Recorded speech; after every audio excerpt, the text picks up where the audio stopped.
안녕하세요. 오맨사입니다. 저는 30대 중반의 결혼 1년차 새댁이었어요. 아이는 아직 없었고요. 결혼 후 2년 정도 있다가 가질 계획이었죠. 결혼 1년차가 되다 보니 고민이 생겼어요. 남편과는 별 문제가 없는데 시어머니 때문이었어요. 시어머니는 제가 결혼 전에는 시동생과 함께 살고 계셨어요. 시동생은 30대 초반인데 아직 뚜렷이 직장이라고 할 만한 직업이 없었어요. 가끔가다 알바나 하고 별 고민도 없이 사는 것처럼 보였어요. 그런 시동생을 남편이 많이 걱정도 했었죠. 남들은 자리를 잡고 장가를 갈 나이인데도 태평 세월이었으니 말입니다. 시어머니에게는 남편과 시동생 뿐이었어요. 아들만 둘이었지만 남편이 워낙에 착실했고 열심히 살았기 때문에 시동생이 빈둥거리고 사회생활에 잘 적응하려고 노력하지 않아도 언젠가는 정신을 차리겠지 하고 기다리는 눈치였어요. 남편 형이랍시고 한 번씩 시동생에게 입 바른 소리를 할라치면 그저 시동생에게 기죽이는 말이라고 감싸고 돌기 바쁘셨어요. 시어머니는 남편은 장남이고 든든한 의지할 만한 울타리라고 여기셨는지 정신적으로도 많이 의지를 하시는 편이셨는데 유독 시동생에게는 나이도 먹을 만큼 많이 먹었는데도 어린애 취급을 하며 불쌍하게 생각하셨어요. 그렇게 된 이유는 시동생이 어렸을 적에 집에 혼자 있다가 밖에서 일하느라 밤늦게 돌아오는 시어머니를 기다리다 지쳐서 집 앞에 나와서 공놀이를 혼자서 하면서 놀다가 그만 지나가던 자동차에 부딪혔다고 했어요. 다행히도 서행하는 차이긴 했지만 머리를 다쳐서 그때부터 그 후유증으로 만성 두통에 시달렸다고 하더군요. 감수성이 예민하고 감성적이었던 시동생과는 달리 저희 남편은 정반대였다고 했어요. 동생을 챙기고 놀아주기보다는 책을 읽거나 공부를 혼자 사느라 늘 시동생을 챙기는 것은 뒷전이었다고 하더라고요. 그런 줄 알고 있었던 시어머니는 늘 엄마를 그리워하는 시동생을 잘 챙겨주지 않는 남편에게 야단을 많이 치셨다고 했습니다.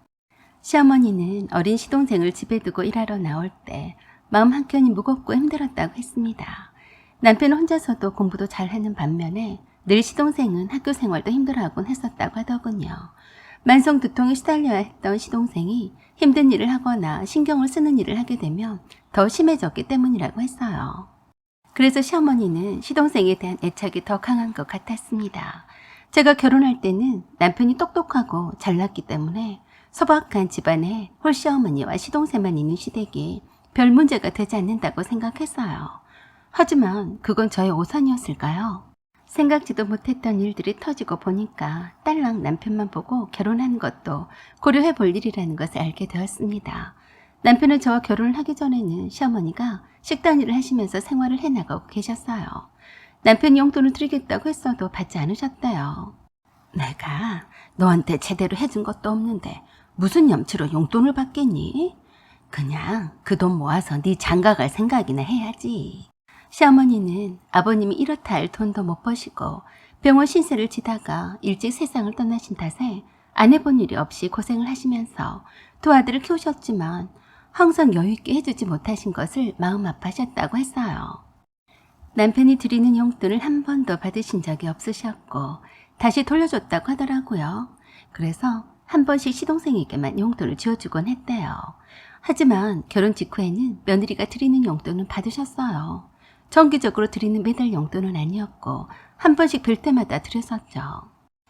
남편 월급과 제 월급의 모두를 제가 다 관리하고 있었는데 저는 결혼 전부터 친정엄마에게 많은 돈은 아니고 적은 돈이라도 용돈을 드리는 것을 낙으로 삼고 있었어요.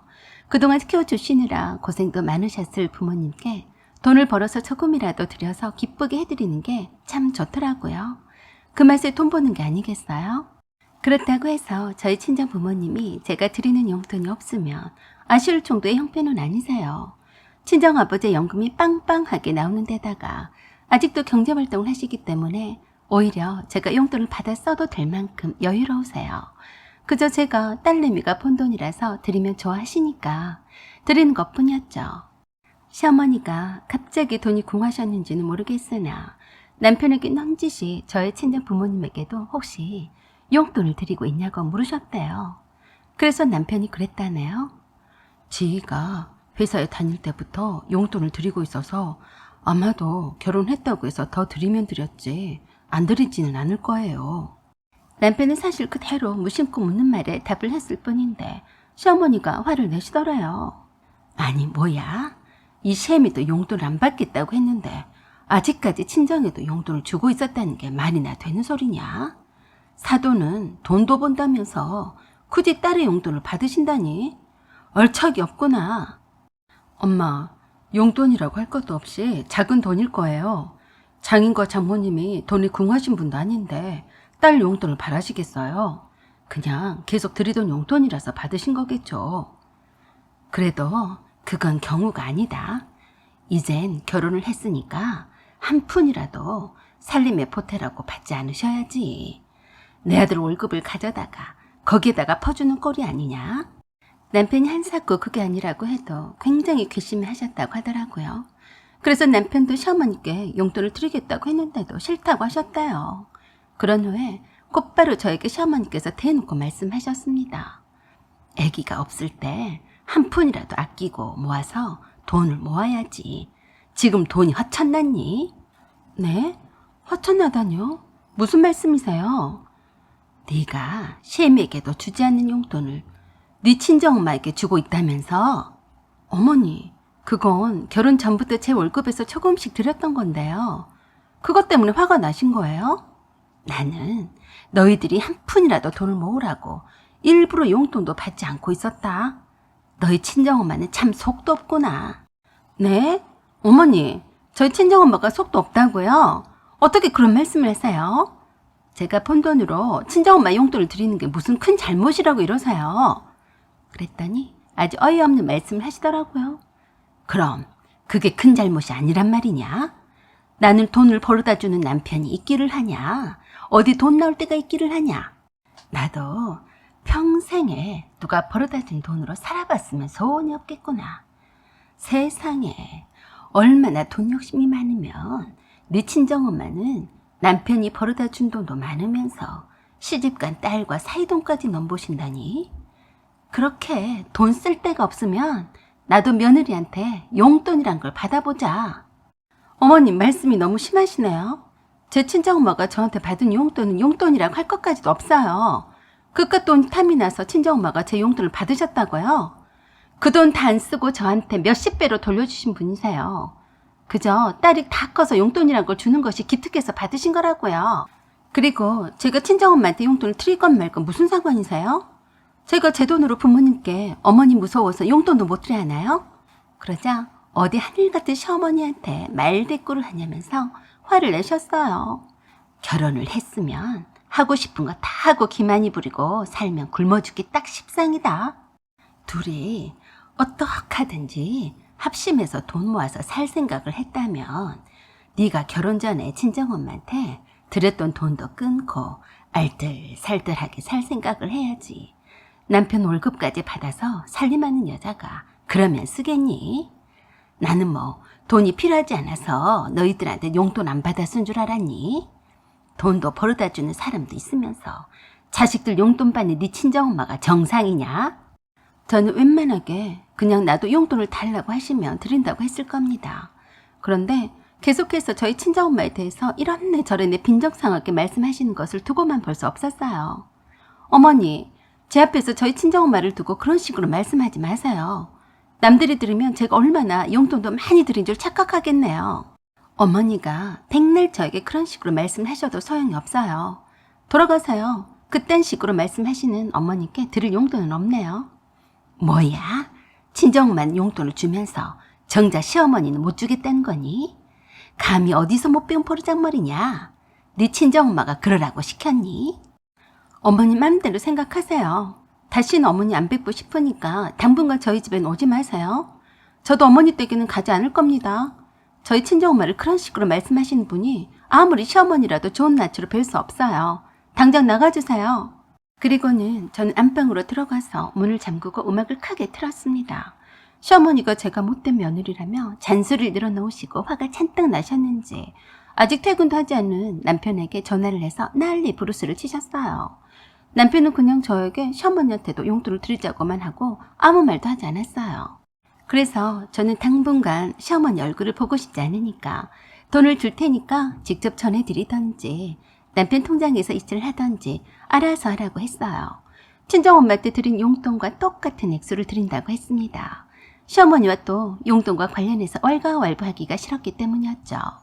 분명히 터무니없이 적은 돈이라서 말이 나올 게 틀림이 없었거든요. 남편은 너무 적다면서 더 드리자고 했지만 시어머니가 제게 했던 말씀 인용했어요. 어머니가 그러셨어. 결혼해서 살림하는 처지에 기만이 부리고 살면 굶어 죽기 딱 십상이라고. 더 드려도 아마 뭐라 하실걸? 그러자 남편은 저와 싸우기 싫어서인지 알았다고만 하고 더 이상 말을 꺼내지 않았어요. 그달부터 남편 월급이 들어오면 시어머니 용돈을 남편 계좌 이체해주고 직접 시어머니께 이체하던지 알아서 하라고 했어요. 그런데 어이없게도 시어머니가 다시 남편 계좌 입금을 해주시면서 며느리가 용돈도 넉넉히 안 줬을 테니까 그냥 쓰라고 하시더래요. 그래서 안 받으시려나 보다 하고 남편에게서 돌려받았습니다. 시어머니의 말씀대로 한 푼이라도 모아서 굶어 죽지 않아야 하니 말입니다. 시어머니는 며느리한테는 말하지 말고 몰래 쓰라고 하셨다는데 착실한 남편은 제게 그런 말까지도 다 했었죠.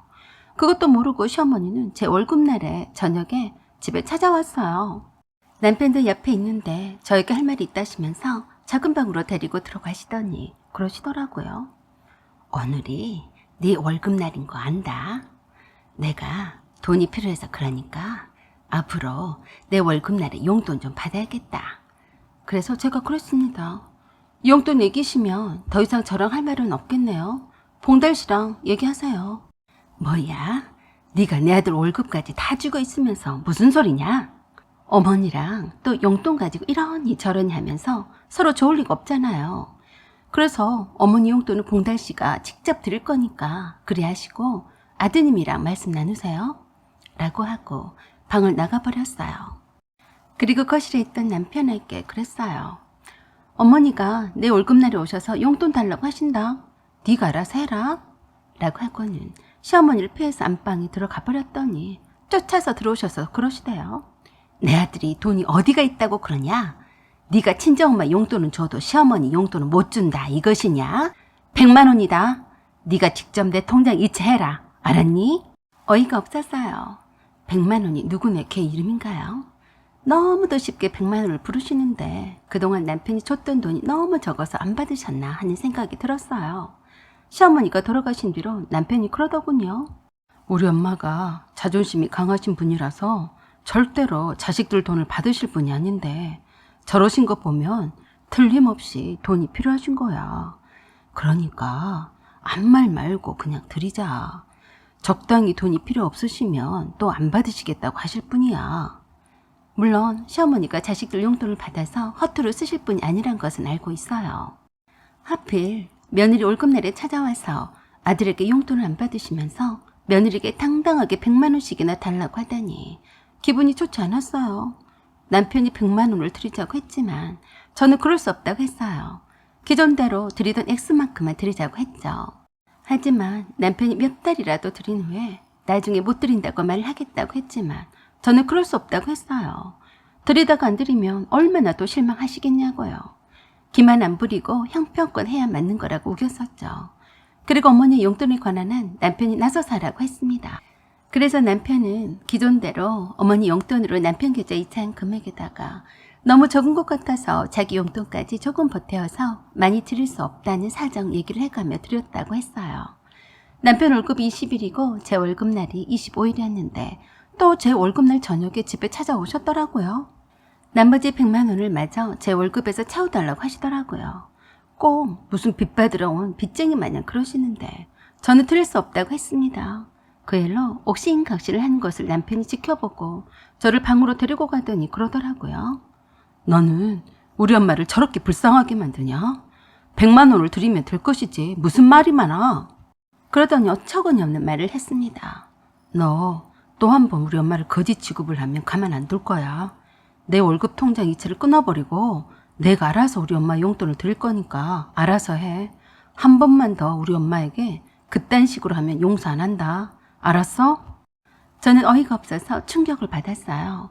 결혼 후에 한 번도 남편이 저렇게 막 나오는 행동을 한 적이 없었거든요.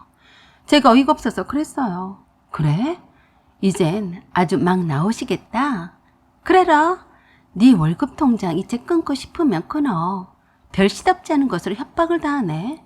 네 하고 싶은 대로 해봐. 남편은 제 의사와는 상관없이 시어머니에게 가서 100만 원을 매달 이체를 해드릴 테니까 걱정 말라고 했어요. 그런 후 다음 달에 남편이 마이너스 통장에서 돈을 빼서 시어머니께 돈을 보냈다고 했어요. 저는 남편에게 남편의 월급 관리는 하지 않을 테니 알아서 가져가라고 했어요. 매달 생활비 지출 금액을 딱 반으로 나눈 금액만큼만 제 통장 이체를 하라고 했습니다. 그랬더니 좋다고 하더라고요. 더 이상 시어머니께 용돈을 주는 일로 스트레스를 받을 일이 없었으니 신나는 표정이더라고요. 그러는 사이에 남편과 신혼 분위기는 다 깨진 것 같았고 점차 대화도 줄어들게 되었어요. 남편에 대한 환상도 깨져버리고 믿음도 날아가 버린 것 같았는데 도저히 예전처럼 회복이 불가능하더라고요. 그것도 모르고 있던 시어머니는 제 월급날에 또 찾아오셔서 하시는 말씀에 뒷목 잡고 쓰러질 뻔했네요. 저한테 100만 원의 용돈도 받을 겸 해서 하실 말씀이 있다고 했어요. 또 무슨 말씀을 하시려나 했는데 시동생이 관한 거였어요. 얼마 전부터 시동생이 어떤 한 여자를 만나서 동거를 하고 있다는 말씀이셨는데 문제는 임신도 했다고 하시면서 빨리 결혼식을 올려주자고 했습니다. 너도 알다시피 봉수가 별다른 직업이 없지 않니? 그래도 다행히도 여자가 있어서 동거라도 했으니 얼마나 좋으냐. 나는 그동안 그 애가 봉수가 별다른 수입이 없어서 도망이라도 가면 어쩌나 하고 얼마나 마음을 졸였는지 모른다. 그런데 마침 임신을 했다지 뭐냐? 그래서 결혼식을 올려주자. 너희들은 어떻게 생각하니? 그래서 남편이 꼼꼼하게 물었어요. 엄마, 그동안 봉수가 돈을 못 벌었으면 어떻게 생활해 나간 거예요? 함께 살던 여자가 벌어온 거예요? 그 질문에 시어머니는 당황해 하시면서 그러셨어요. 아니 뭐 그냥 놀았겠니? 그 여자애도 어디 다닌다고 하더라. 그리고 봉수도 일도 한 번씩 나갔고. 둘이 벌어도 월세 내고 하면 별로 남는 것도 없는가 보더라. 배는 불러오는데 우리가 식을 올려주지 않으면 어떻게 자기들끼리 결혼식을 하겠니? 남편은 일단 시어머니가 시동생이 가르쳐준 주소로 시동생을 찾아가서 의논을 해보겠다고 했어요. 저는 좀 이상한 생각이 들었어요. 시어머니가 생전에 돈 얘기는 잘 꺼내지도 않던 분이셨는데 저에게 찾아와서 친정엄마 용돈을 주냐 안 주냐라고 말을 꺼낸 것부터 이상했고 100만 원씩이나 용돈을 달라고 요구하는 것도 이상했거든요. 시어머니가 적어주신 시동생의 집 주소 주변에 있던 부동산 중개업소로 찾아가서 한번 물어봤어요. 그랬더니 그 부동산 사무실에서 소개한 매물이라고 하더군요. 시어머니가 보증금을 냈고 나머지는 부분 월세라고 했습니다. 그 뜻을 알아차렸네요. 시어머니가 시동생 네를 먹여 살리고 있었고 그것도 부족하니까 저에게 100만 원이나 되는 용돈을 받아내서 시동생이 생활비로 쓴 게 틀림이 없어 보였어요.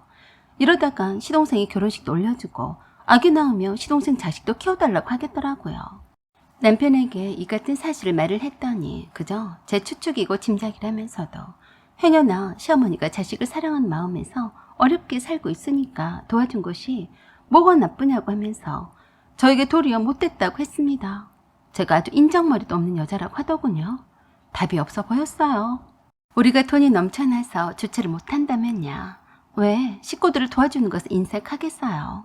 다 각자의 삶이 있는 거고 각자가 책임을 지고 살 몫이라는 것이 있는 건데 무례하게라도 도와줘서 고마워할까요? 저는 당장 이혼 선언을 했고 한번 결정한 일에 번복이란 있을 수 없었어요. 제가 결혼할 때 시댁에서 한 푼도 지원을 받지 않았고 그저 남편이 은행 대출금을 내주고 있는 상황이었어요. 저희 친정 부모님이 10억 이상이나 돈을 대주셔서 아파트를 장만했었죠. 10억 이상이나 드는 신혼집을 장만해 주시고 제 월급에서 용돈 조금 받아간다고 난리치는 시어머니가 정상은 아니죠. 거기에다가 땡전 한 푼도 맡겨놓은 돈도 없으시면서 100만 원씩 매달 용돈을 받아서 시동생과 동거하는 여자랑 살게 하기 위해서 생활비를 대주다니. 신혼집에 비번도 바꾸고 친정 부모님과 당분간 함께 살았습니다. 남편은 당연히 내쫓았어요. 뒤늦은 후회를 해도 소용이 없었죠. 시어머니가 날이면 날마다 찾아와서 저에게 이혼은 안 된다면서 사정을 하고 피곤하게 했지만 신경도 안 썼어요. 그렇게 의기양양해하며 마치 자기가 잘나서 잘 사는 줄 착각하던 남편이 거짓골로 몸만 딸랑 쫓겨나자 자존심이 상했는지 끽소리도 하지 않고 원하는 대로 이혼에 합의해 주었습니다. 그동안에 이혼만은 막아보겠다며 제가 원하는 대로 다 들어주겠다고 하고 저희 친정 부모님께 날이면 날마다 찾아와서 이혼을 막아달라고 부탁을 했지만 제 마음은 변치 않았습니다. 똑똑하고 잘난 아들을 돌려보냈으니 작은 아들 결혼도 시키고 무능한 아들을 대신해서 생활비도 보태주고 함께 평생 잘 사시라고 했습니다. 사연은 여기까지입니다. 구독과 좋아요 부탁드려요. 감사합니다.